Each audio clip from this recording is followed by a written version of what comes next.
Anya ko di gwa ani gidi mi gwa e kira ko ngi odo na mi gwa di do ko anya na malo na igwa ndi che ndi aka ku ndi atulu pete ndi to di gwa ba bu ndo bo akoko gwa mu nu e bu so ba na ba lo kene go lule abana bo so ma bala na wa yezu ori na ezu ndi che ndi aka ku atulu pete ezu akoko gwa mu nu e bu so ba na ba lo kene go lule iko ko ni bo no abuka na mi gwa iwole wa ko iwala we bo mi ke malo dana agiri igwa bo mero bo nga mu igbo igwa nkuka obi yeli oba mu igwa ogummu oke ko na bo nwa TV na ezu ka rela tutu ngadi ni gwa wule bi anya juru keri ibe nyala nyike ko na nunu ba ora mmo nyala nyike ando ino bra ba chola yoku bunu bo ora mmo ko chola yoku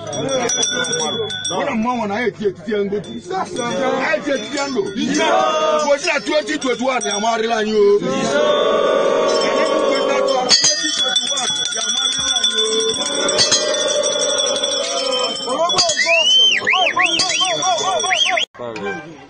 Mamon boy mana runya ne tim maw we go na maw da arwa ga ne ti na ti se ai ti na de ma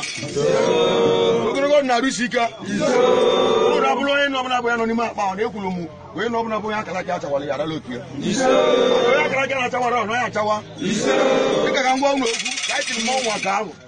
ogo ndi sa ti maw na no Nigeria na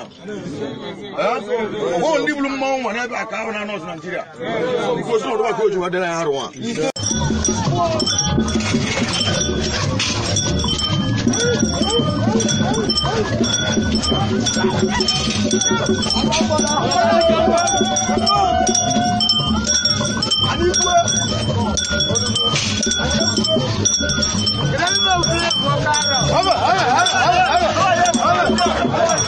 Please subscribe to this channel. Please subscribe. Please subscribe. Subscribe. Share this video. Subscribe to this channel. Tell your friends to subscribe to this channel. Subscribing to this channel is very, very free.